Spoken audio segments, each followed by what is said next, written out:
Hello friends, नमस्ते। आज हम बात करने वाले एक ऐसी चीज़ के बारे में जो हम डे टू डे लाइफ में रोज़ यूज़ करते हैं, खासकर पार्टीज में और बाहर जाते वक्त, और जानेंगे कैसे वो काम करती है। Have you ever thought how does a perfume और deodorant can dispense out liquid? कैसे उसके अंदर का लिक्विड एक सिंपल बटन दबाने से बाहर आ जाता है? इज इट टू सिंपल और कॉम्प्लेक्स प्रोसेस? इसके पीछे का साइंस क्या है? इसके पीछे क्या प्रिंसिपल लग रहे हैं जो उस प्रोसेस को होने में हमारी हेल्प कर रहे हैं? Let me tell you, this small process has a lot to show to you.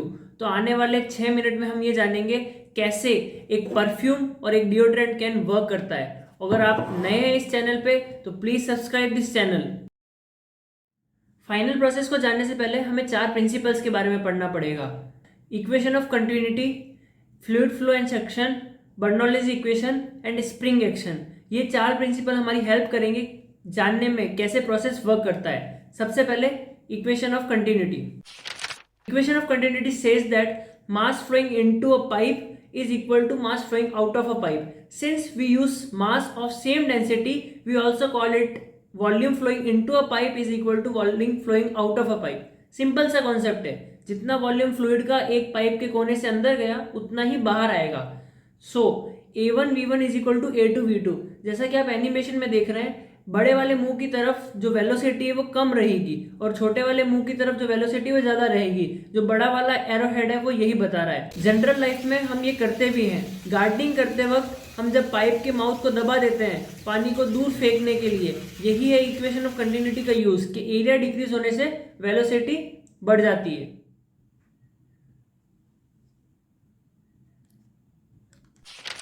जैसा कि आपने अभी देखा कैसे मैं स्ट्रॉ से पानी को सक कर रहा था अपने माउथ में। ये प्रोसेस है हाई प्रेशर एरिया से लो प्रेशर एरिया पे मूव करने का।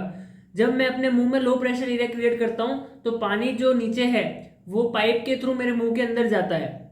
फिर आपने देखा कि कैसे मैंने पाइप को निकाल के जब अपना थंब उसके ऊपर रखा था तो एक सक्शन क्रिएट हो गया था, क्योंकि नीचे का प्रेशर ऊपर के प्रेशर से ज्यादा है, क्योंकि यहाँ से एयर मूव नहीं हो पा रही है। और जब पाइप से एयर मूव नहीं हो पाती है ऊपर से तो पानी इसके अंदर फिल हो जाता है, और जैसे ही मैं इसको हटाता हूं तो पानी नीचे से स्पेल आउट हो जाता है। तो यही है हाई प्रेशर से लो प्रेशर पे मूव करने का प्रिंसिपल। जैसे कि बलून में भी जब हम हवा फिल करते हैं तो हम एयर को अंदर की तरफ पुश करते हैं और एक अंदर हाई प्रेशर क्रिएट करते हैं, और जब हम उसके माउथ को ओपन कर देंगे तो एयर हाई प्रेशर से लो प्रेशर की तरफ जाती है।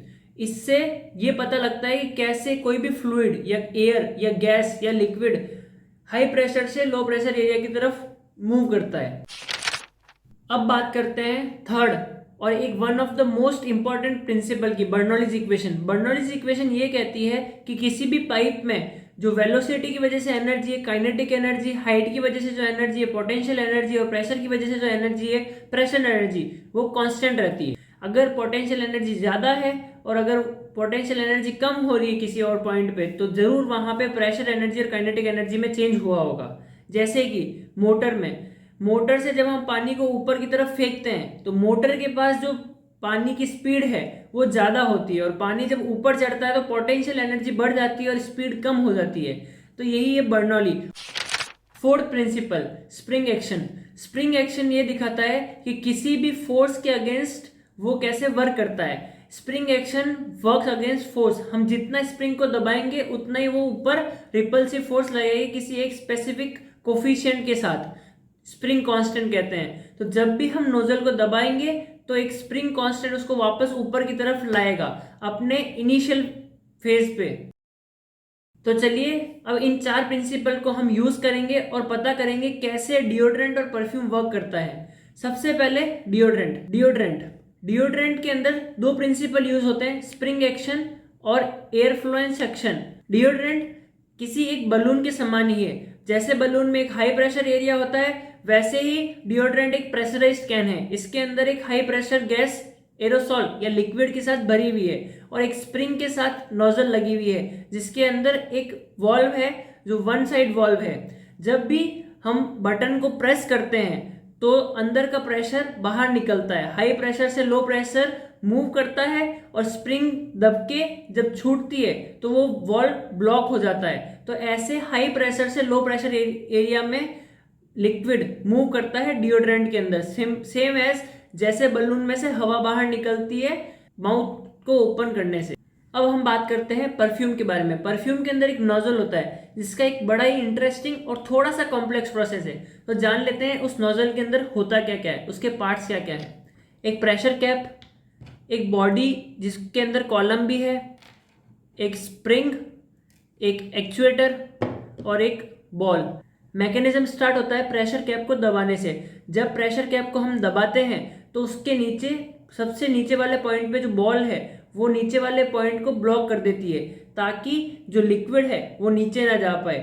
और ये करने से एक्चुएटर जब दबता है तो अंदर एक हाई प्रेशर एरिया क्रिएट होता है। वो हाई प्रेशर एरिया लिक्विड को बाहर की तरफ निकालता है। तो लिक्विड जो है वो हाई प्रेशर एरिया से बाहर निकलता है एयर फ्लो और सक्शन वाले प्रिंसिपल के थ्रू। जब ये ऊपर की तरफ बढ़ता है और नोजल की तरफ पहुंचता है तो नोजल का जो एरिया है वो बहुत कम होता है। वो बहुत कम होने से उसकी स्पीड बढ़ जाती है। जो अंदर का प्रेशर है वो वेलोसिटी में चेंज होता है और एरिया इतना कम है कि उसके एरिया के आउटर बाउंड्री से स्कैटरिंग हो जाती है। तो स्प्रे की फॉर्म में आपको बाहर परफ्यूम मिलता है। सेकेंड पॉइंट, जब हम प्रेशर कैप को रिलीज करते हैं तो स्प्रिंग अपने आप को अपनी फॉर्म में लाने की कोशिश करता है, जिससे अंदर एक लो प्रेशर एरिया क्रिएट होता है। जहां पे पहले हाई प्रेशर एरिया था वहां पे लो प्रेशर एरिया क्रिएट होगा और जो बॉल है वो अपनी सीट से उठकर ऊपर आ जाएगी, जिससे कि नीचे जो फ्लूइड पड़ा है टैंक में वो ऊपर सकअप होता है और उस कॉलम में भर जाता है। सिंस ऊपर से वो पाथ ब्लॉक है तो जैसे मैंने आपको स्ट्रॉ में बताया था मेरे थंब रखने से वो लिक्विड नीचे नहीं गिरता, वैसे लिक्विड वापस बाहर नहीं आता और कॉलम में स्टोर हो जाता है। और एक्चुएटर की ऊपर की जो हवा है वो वापस टैंक के अंदर जाती है, जिससे अंदर का कॉम्पोजिशन बैलेंस्ड रहे। तो ऐसे वर्क करता है नोजल मैकेनिज्म। तो ये था आज का हमारा interesting fact. Real life example को लेते हुए साइंस के प्रिंसिपल को बताया गया। तो जरूर बताइएगा कमेंट सेक्शन में कि आपको ये कैसा लगा।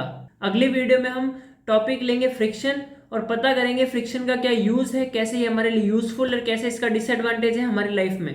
तब तक के लिए stay fit, stay healthy, keep praying and keep learning. Thank you.